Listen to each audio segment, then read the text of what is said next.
Topic है राष्ट्रीय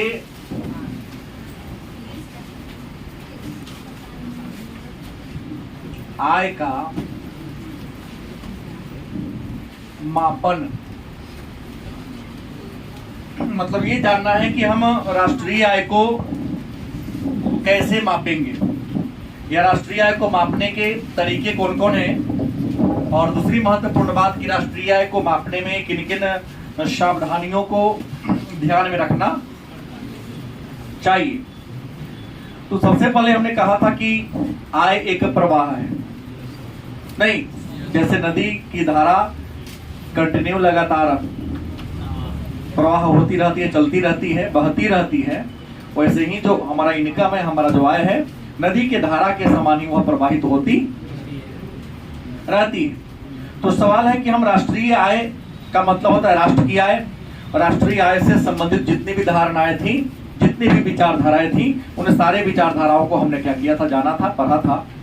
तो सवाल है कि राष्ट्रीय आय की गणना करने की कौन कौन सी विधियां हैं, या राष्ट्रीय आय को मापने की कौन कौन सी विधियां हैं। तो राष्ट्रीय आय को मापने की विद्वानों के अनुसार 3 विधियां हैं। राष्ट्रीय आय को मापने की कितनी विधियां हैं? 3 विधियां हैं। पहला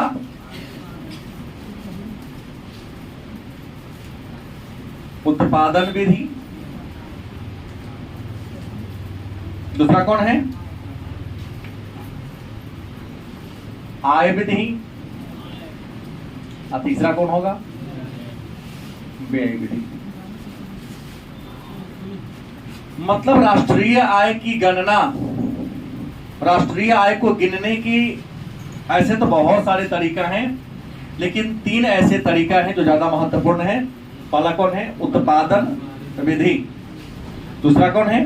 आय विधि, तीसरा कौन है? तो यहाँ 2 वस्तुनिष्ठ प्रश्न बन जाते हैं। पहला कि राष्ट्रीय आय के गणना की कितनी विधियां हैं? 3। दूसरा तरीका होगा पूछने का, राष्ट्रीय आय की गणना की कौन विधि है? तीनों में से जो ऑप्शन होगा सो देना होगा। इसी प्रश्न को चेंज कर देगा, इनमें कौन राष्ट्रीय आय की गणना की विधि नहीं है। तो 3 के अलावे जो होगा वो आपका उत्तर होगा। तो सबसे पहले हम लोग चर्चा करेंगे कि राष्ट्रीय आय की गणना के ये उत्पादन विधि क्या है। राष्ट्रीय आय की गणना का उत्पादन विधि क्या है? तो उत्पादन विधि को एक अन्य नाम से जानते हैं, मूल्य वृद्धि विधि। दूसरा नाम क्या है? मूल्य वृद्धि विधि। समझदारी का फेर है, बात को पहले ही बता दिया। उत्पादन है क्या? तो किसी वस्तु के रंग, रूप, आकार, प्रकार को बदलकर उसकी कीमत को क्या कर देना? बढ़ा देना। उसकी उपयोगिता को क्या करना? बढ़ा देना। वही तो उत्पादन कहलाता है। तो उत्पादन और मूल्य वृद्धि में कोई अंतर है? क्योंकि जैसे हम किसी वस्तु का निर्माण करते, उत्पादन करते हैं, तो निश्चित है उसकी कीमत क्या होती है? नहीं। जैसे गेहूं, गेहूं से क्या बनाते हैं? गेहूं की कीमत से आटा की कीमत क्या है? उस आटा से ब्रेड बनाते हैं, तो आटा की कीमत से ब्रेड की कीमत क्या हो जाएगा? होगा नहीं होगा? तो जैसे जैसे किसी वस्तु के रंग, रूप, आकार, प्रकार को हम क्या करते चलते हैं? चेंज करते रहते हैं, बदलते रहते हैं, उसकी उपयोगिता बढ़ेगी, और उपयोगिता बढ़ेगी तो क्या होगा?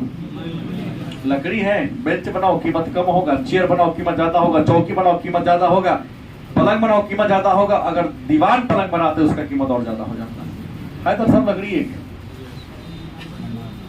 गलत सही? आकृति जैसे जैसे बदलते जाते हैं, मतलब जितना उसमें आप कला इंक्लूड करते जाते हैं, इन्वेस्ट करते जाते हैं कला अपनी, उसकी कीमत या उपयोगिता क्या होती है? बढ़ती जाती है। तो प्रश्न है उत्पादन विधि या मूल्य वृद्धि विधि। कहता है कि उत्पादन विधि के द्वारा राष्ट्रीय आय की गणना हम कैसे करेंगे? तो बड़ी आसान उत्तर कि एक वित्तीय वर्ष में, और मैं पहले ही बता दिया हूं कि वित्तीय वर्ष है 1 अप्रैल से 31 मार्च। गलत किस है? एक वित्तीय वर्ष में किसी देश में जितने भी वस्तु या सेवा का उत्पादन होता है, जितनी भी सारी वस्तु का उत्पादन होता है, उस वस्तु का कीमत होगा कि नहीं होगा। एक वित्तीय वर्ष मतलब 1 अप्रैल से 31 मार्च के बीच बहुत सारे कल कारखाने हैं। उन सभी कारखानों में, उन सभी उद्योग धंधा में जितने भी वस्तु का निर्माण होता है, गलत कि सही, वो हर वस्तु का कीमत होगा, क्योंकि उस वस्तु बिकेगा तो पैसा आएगा। तो उन सभी वस्तु की कीमत को जोड़ दोगे तो क्या राष्ट्रीय आय की गणना हो जाएगी कि ना हो जाएगी? गलत सही। एक आसान तरीका है कि वस्तु बना, वो बिकेगा तो पैसा, और जो पैसा आएगा आपकी इनकम हो जाएगी, वो आपकी आय कहलाएगी। हाँ, लगा कि आय कहलाएगी, शुद्ध आय नहीं कहलाएगी। गिरावट व्यय को निकाल देंगे तो शुद्ध आय कहलाएगी। लेकिन एक तरीका है ना, उत्पादन विधि या मूल्य वृद्धि विधि राष्ट्रीय आय की गणना की वह विधि है जिस विधि में एक वित्तीय वर्ष में जितने भी उद्यम हैं, वो जितने भी वस्तु का क्या करता है, उत्पादन करता है। गलत कि सही? उन सारे उत्पाद की जो वस्तु होगी उनका कोई ना कोई बाजार कीमत होगा, उसको क्या कर दिया जाए। और उत्पादन विधि में या मूल्य वृद्धि विधि में कहा किसको गणना करेंगे, तो उत्पादन का चाहे वह प्राथमिक क्षेत्र हो, चाहे द्वितीय क्षेत्र हो, चाहे मतलब हमने खेती बाड़ी के भी हम जोड़ेंगे, उद्योग धंधा में जो वस्तु बनता है उसका भी क्या करेंगे, हम जोड़ेंगे। और सेवा क्षेत्र में जो डॉक्टर बनाते हैं, इंजीनियर बनाते हैं, उसको भी क्या करेंगे, हम जोड़ेंगे। उत्पादन विधि राष्ट्रीय आय की गणना की वह विधि है जिसे हम मूल्य वृद्धि विधि के नाम से भी जानते हैं। इस विधि में एक वित्तीय वर्ष में किसी अर्थव्यवस्था में जितने भी उद्यम हैं, चाहे वो प्राथमिक क्षेत्र का हो, चाहे द्वितीय क्षेत्र का हो, चाहे तृतीय क्षेत्र का हो, उनसे जितने भी वस्तु या सेवा का क्या होता है, निर्माण होता है, उसको हम क्या करने हैं, जोड़कर उत्पादन विधि के माध्यम से राष्ट्रीय आय को हम माप लेते हैं। क्योंकि जितना वस्तु बना है उसका कीमत होगा, और वस्तु बना है तो बिक्री करेगा। आज बिके 11 महीना के बाद बिकना तो है, तय है। लेकिन एक बात है कि उत्पादन विधि से राष्ट्रीय आय की गणना करने के लिए कुछ सावधानी बरतना पड़ेगा। क्या बरतना पड़ेगा? सावधानी बरतनी होगी। यदि आप सावधानी नहीं बरतेंगे तो राष्ट्रीय आय के मूल्यांकन में क्या हो जाएगी, त्रुटि हो जाएगी। तो कहिएगा सर सबसे बड़ी सावधानी क्या है, तो सबसे बड़ी सावधानी है कि दोहरी गणना से बचना। गणना से क्या करना होगा, बचना होगा। अब कहेंगे दोहरी गणना क्या है? दोहरी गणना क्या है, तो किसी वस्तु के मूल्य को या किसी व्यक्ति की आमदनी को दो जगह क्या कर देना, गिन लेना, जोड़ लेना। जैसे भारत की भले ही आबादी आप कह रहे हो 1 अरब 40 करोड़ मान लो, लेकिन रियल में क्या भारत की आबादी 1 अरब 40 करोड़ है? नहीं है। उससे हमको लगता है 20 करोड़ जरूर कम, 20 करोड़ नहीं, 2-4 करोड़ कम जरूर होगा। जो कि एक इंसान ऐसा है जो गांव में भी गिनती उसका हो रहा है, शहर में भी उसकी गिनती हो रही है। आपके घर में से लोग होंगे, उनका नाम गांव वाला मतदाता सूची में, और दिल्ली में रह गए हैं वर्षों से, तो दिल्ली के मतदाता सूची में उसका क्या है? ऐसे है कि नहीं? तो क्या दोहरी गणना होगी तो रियलिटी की जानकारी आपको कहीं मिल पाएगी? तो सबसे बड़ी सावधानी क्या करना पड़ेगा, ध्यान में ये रखना है कि एक ही वस्तु या सेवा की कीमत एक से अधिक बार नहीं गिनाए। अगर ऐसा गिनाएगा तो दिक्कत क्या होगी, राष्ट्रीय आय का सही मूल्यांकन, या तो मूल्यांकन बहुत ज्यादा हो जाएगा, तो मूल्यांकन बहुत क्या हो जाएगा। गांव में जाकर देखें ना, दोहरी गणना वाली स्थिति खूब शादी विवाह के समय देखने को मिलता है। नहीं, अगर सरकारी बीपीएल का गणना करने वाला आ जाए किसी के दरवाजे पर, क्या तो गांव के जो सबसे धनिक आदमी कहेगा हमारे कुटुंब के ट्रैक्टर लागल है, ये तो भाड़ा वाला के भाई के घर है, दिल्ली रहता है, उसी के घर में रह रहे हैं। अपना घर देखें टूटल का है, दिखा देगा वैसी वाला। कहीं बेटा के कुटुंब आ गया तो जितना लोग नाक तक सब हमारे पते नहीं चलता है क्या होगा। क्या जी एहन दिल्लियों में तो 3 गो है। कहाँ है छोटो के फोन लगा देगा बेटा, बोल रहे कहाँ दिल्ली में घर है। घरों को लेकर आता होगा, जहां जहां रहा होगा सबके लिए लेकर बताओ सब अपने। उसी के जैसा था, एक शादी होने वाला था, कहा ना दिल्ली में क्या, तो लकड़ी का कारोबार करता। लड़की वाला बोलेगा बाप रे बहुत तकलीफ होगा, बहुत दहेज दे के बियाह तो हो गया उसका। पता चला एक बार लड़की वाला दिल्ली स्टेशन पर जा रहा था, उधर दतुआ बेच रहा था। क्या बेच रहा था? बेचारा हार्ट अटैक करते करते बचा। पूछा कि काहे हो गया? फिर कहा कि लकड़ी के कारोबार बेच रहा था, दतुआ लकड़ी ये ना होता है।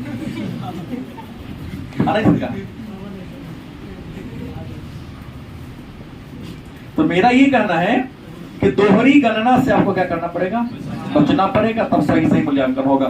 मन में प्रश्न होगा कि सर दोहरी गणना से कैसे बचे?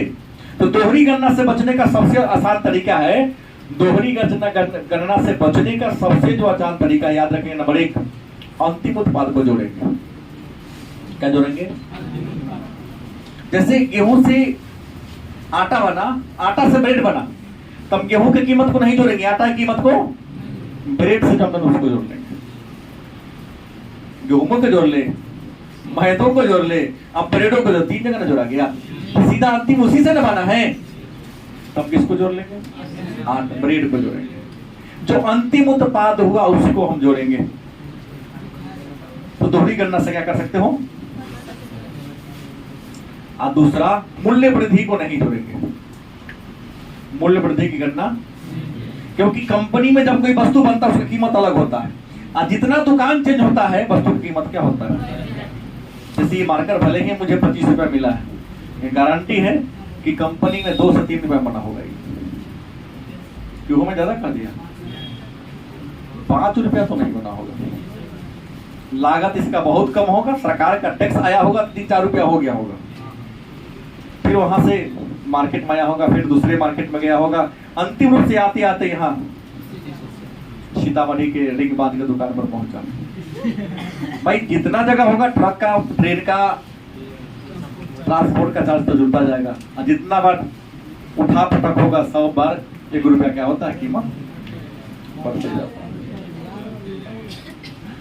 सीधा है कि मूल्य वृद्धि को हम नहीं जोड़ेंगे, कंपनी में जो कीमत है उसी को जोड़े, क्योंकि जो मूल्य बढ़ा उससे सरकार को फायदा नहीं हो रहा है, वो तो लोकल व्यापारी फायदा उठा रहा है। तो दोहरी गणना से बचने का तरीका है कि अंतिम उत्पाद को ही के मूल्य को जोड़ना है, और मूल्य वृद्धि को क्या करना है, ये दोनों को नहीं इसको नहीं जोड़ना है, तब जाके दोहरी गणना से क्या करेंगे, आप बचेंगे। राष्ट्रीय आय की गणना करने की दूसरी विधि कौन है? आय। क्या है? मन में प्रश्न होगा तो आय विधि, तो विधि माने तरीका होता है, तो आय का मतलब क्या होता है? विधि का मतलब क्या होता है? तरीका। विधि का मतलब क्या होता है? तरीका। तो सबसे पहले जान लीजिए कि आय का मतलब क्या होता है। तो जब कोई व्यक्ति शारीरिक या मानसिक श्रम करता है, जब कोई व्यक्ति शारीरिक श्रम करता है या मानसिक श्रम करता है, तो उसके शारीरिक और मानसिक श्रम के बदले में उसे कुछ ना कुछ पारिश्रमिक मिलती है कि ना मिलती है। तो जो पारिश्रमिक मिलती है वही क्या कहलाता है? तो देश के जितने लोग हैं, देश के जितने कर्मकार हैं, लोग हैं, या किसी उद्योग में काम करता हो, किसी ऑफिस सरकारी हो या प्राइवेट, वहां काम करता हो, काम करने के बाद उसे कुछ ना कुछ धनराशि अवश्य मिलती है। मिलती है कि नहीं मिलती है? सबको क्या कर दिया जाए? जोड़ दिया जाए। क्या किया जाए? गलत कि सही? तो राष्ट्रीय आय पता चलेगा कि नहीं, कि जिसने में आप जितने भी आपके घर में कमाने वाले लोग, आप पूछे आपके परिवार की इनकम कितनी है, आपके परिवार की आय कितनी है। तो घर में जितने कमाने वाले लोग हैं उन सभी कमाने वाले लोग की इनकम को क्या कर दीजिए, आप जोड़ दीजिए। जोड़ने से क्या होगा? आपके पारिवारिक आय की पता चलेगी। वैसे ही देश में जितने भी 15 साल से लेकर 59 साल तक के लोग हैं, 15 वर्ष से लेकर 59 वर्ष तक के लोग हैं, यही कार्यशील जनसंख्या है। जहां भी कर्म करते हो, काम करते हो, उन सबके इनकम को यदि आप क्या करिएगा तो क्या होगा, राष्ट्रीय आय की जानकारी मिलेगी गौण विधि से। लेकिन यहां भी याद रखेंगे, सावधानी बरतना यहां भी है। क्या बरतना है? सावधानी क्या है? जैसे मान लो कि तुम्हारे पापा जी 2020 में मोटरसाइकिल खरीदे। कब खरीदे? और आप 2000, तो उसकी गणना तो 2020 में हो गई होगी, आपका व्यय में ना हुआ होगा, लेखा जोखा हुआ होगा। उस मोटरसाइकिल को पुनः आप 2022 में या 23 में बेच लिया, तो उससे जो आमदनी आपको होगी उसको आय विधि में नहीं जोड़ना है, क्योंकि एक बार उसकी गणना। और रीसेल वाला वस्तु को, टूटल फुटल खराब सामान जो बेचते हैं, कमारा में जो सामान बेच देते हैं, उसकी गणना यहां पर नहीं होगी। अगर ऐसी होती है तो मूल्यांकन गलत हो जाएगा। दूसरा हस्तांतरण भुगतान। दूसरा कौन है? हस्तांतरण भुगतान। जैसे महीना में रंजन कितना खर्चा करते हैं आप? हैं 2500। पापा जी से कितना लेते हैं? नहीं, सही बोलो ना, हम तुमसे तो फोन करने वाला हो गया, लेकिन नहीं, इतना बड़ा हो गया तो ये कंफ्यूजन में जी रहा है। एवरेज तो मैंने होम ट्यूशन पढ़ाता होगा, मैनेज करता है 1000 रुपये, 2000 लेते हो। तो राष्ट्रीय आय की गणना करने वाले आएगा इनकम टैक्स वाला, तुमको पूछने का तो कहोगे 2000 रुपया कमाते हैं, खर्च करते हैं, कहोगे ना? अगर कहोगे तो गलती हो जाएगा, क्योंकि 2000 तुम्हारे पापा जी जोड़वा दिए हुए, कि हम इतना कमाते, उनके कमाई में से तुम। मतलब राष्ट्रीय आय की गणना करने में याद रखेंगे, पेंशन, छात्रवृत्ति, बेरोजगारी भत्ता, विद्यार्थी को उनके मम्मी पापा से मिलने वाला खर्चा को नहीं जोड़ना चाहिए, क्योंकि उसकी गणना एक बार पहले आपके पिताजी का अपने पिताजी में आपको दिए हैं, ऐसा जोड़ेंगे तो क्या होगा, राष्ट्रीय आय का मूल्यांकन। उसका शेयर, अगर शेयर बाजार में कोई शेयर खरीद ले, कोई बॉन्ड खरीद लिए, तो ओकर जो खरीद बिक्री कीजिएगा, उसकी यदि आप खरीद बिक्री करते हो तो क्या होगा, नहीं जोड़ना है, क्योंकि शेयर आप इस वर्ष खरीदेंगे तो इस वर्ष में गणना हो चुकी है। 5 साल के बाद अगर आप उसको पुनः बेच के नया खरीदते हैं तो एक बार तो गणना होगा, दोबारा गिनेगा तो गड़बड़ी हो जाएगा ना। नहीं, जैसे किसी ने कहा कि 10 लाख से अधिक बचत खाता पर टर्नओवर आप करते हैं तो इनकम टैक्स वाला चाहे तो आपको परेशान। लेकिन ने पूछा कि सर इकोनॉमी जानते बचने का तरीका बात है, बहुत आसान तरीका है। आज मैंने 2 लाख निकाला, उसी पैसा को मैंने 2 दिन में रख दिया, कभी करिएगा, बोलो। मैं उसी पैसा को बार बार रखता हूं, उसी पैसा को बार बार निकलता हूं, हम आगे पीछे करते हैं, कहना कहिएगा 200 पैसा आ गया, उससे बेसी ना की आप 10 लाख तक करना है, इतने पूंजी इतना निकालता हूं, किसी को देता हूं, लेन देन करता हूं, काम करता हूं, फिर रख देता हूं। सही बात यही है। तो 10 लाख रुपए आपके अकाउंट में है, 5 लाख निकाले, फिर एक 15 के बाद रख दिए, फिर 5 लाख निकाले 15, तो अगर 20 बार रख लिए तो हो गया 1 करोड़ हो जाएगा, तो आप तो मर जाएगा टैक्स में। वो जानता है कि आदमी वही लेन देन करते रहता है, उसको नहीं करना है, नया तरीका से वो जो रहेगा वही निकाले, किसी को पैसा दिया, फिर दिया, आपने रख दिया, नहीं गणना करना है, न तो गणना करेगा। दूसरी, अवैध तरीका से धन अर्जित की है, वह धन जो अपने अवैध तरीका से अर्जित किया है उसकी गणना आय विधि में क्या होगा, नहीं होगा। क्यों? क्योंकि सरकार को वहां टैक्स नहीं मिलता है। नहीं, ब्लैक मनी को इसमें नहीं जोड़ा जाएगा, आकस्मिक आय को भी नहीं जोड़ा जाता है। कौन मरे करोड़पति में आपको 7 करोड़ मिलेगा, नहीं जोड़ाएगा यहाँ पर, क्योंकि उसके बारे में आपको अनुमान अचानक मिल गया। धरती में कोदारी चला के खेत को कोड़ रहे थे, अचानक वहां से गगड़ी मिल गया, आभूषण से लदा हुआ, तो वो नहीं गिना। अनुमानित किराया भी, जैसे कि ना अनुमानित बोल दिया है, सब वही 2500-3000 को बात नहीं होगा, तो कभी इनकम टैक्स वाला सही नहीं लगा पाएगा। टैक्स कहो ना कितना हमको मिलता है, तो कहाँ कितना हो जाएगा, बात समझ गए। तो यहाँ पर क्या करेंगे, इन चीज को गिनेंगे नहीं तो क्या हो जाएगा, गड़बड़ी होने की पूरी संभावना है। तीसरी विधि कौन है, व्यय। व्यय माने क्या होता है, खर्चा। व्यय माने क्या होता है, आप कहता है कि व्यय विधि से भी राष्ट्रीय आय का अनुमान लगा सकते हैं, क्योंकि इंसान उतना ही खर्च करता है जितनी उनकी क्या होती है, आमदनी होती है। गलत किसे, कोई इंसान अपने एक ही दो ऐसे लोग हैं जो आय से व्यय ज्यादा करते हैं, लेकिन हमको लगता है कि 90% से ज्यादा लोग अपने आय के अनुसार ही अपना व्यय करते हैं। तो राष्ट्रीय आय का अनुमान लगाने का सबसे बढ़िया तरीका तो हमको ही लगता है कि देश में जितने लोग हैं, एक वित्तीय वर्ष में विभिन्न आवश्यकताओं को पूरा करने के लिए जिन जिन वस्तुओं पर जितनी धनराशि खर्च किया है, उस सारी धनराशि को क्या कर दीजिए, सबके कहो कि तुम्हारी इनकम क्या है, तो जो भी सामान खरीद तो रसीद रखो ना। गलत कि सही, बिल रखो, उन साल भर में जितना भी सामान खरीदा है। गलत कि सही, सारा क्या कर दो, जोड़ दो, पता चल जाएगा कि आप खर्चा किए 15 लाख रुपया। कितना आप कहते हैं बेरोजगार हैं, तो 15 लाख आया कहां से? तो जब डिजिटल 100 काम हो जाएगा ना, तब औकात में आएगा लोग।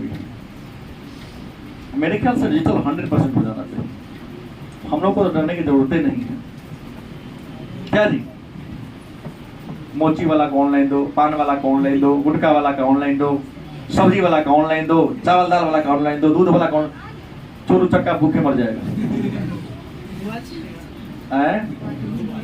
मोबाइल छीन लेगा तो घर में सब पुलिस उठा के लाएगा उसको। अब विज्ञान बहुत आगे चल गया है, क्योंकि मोबाइल में ऐसा आपको एप्लीकेशन आ गया, ऑन कर दीजिएगा नहीं तो मेरा कहना चालू कूट के आगे ताप के तापना होगा ठंडी में, प्लास्टिक था देगा बढ़िया से, उसका यूज नहीं कर सकता है वो है। तो इसे चालू करेगा तो धरा जाएगा, है ना सिस्टम ऐसा। ऐसा लॉक लोग लगा दिया है, नहीं कुछ भी करेगा नहीं चालू होगा, कहना तो रहेगा। जितना पहले मोबाइल छीन छोड़ होता अब उतना होता है नहीं, कम हो गया है। भले मैं नहीं जानता हूँ, लेकिन आप लोग इस मामले में क्या है, पूरी एक्सपर्ट है, खरीदे वही दिन पूरा लगा दिए।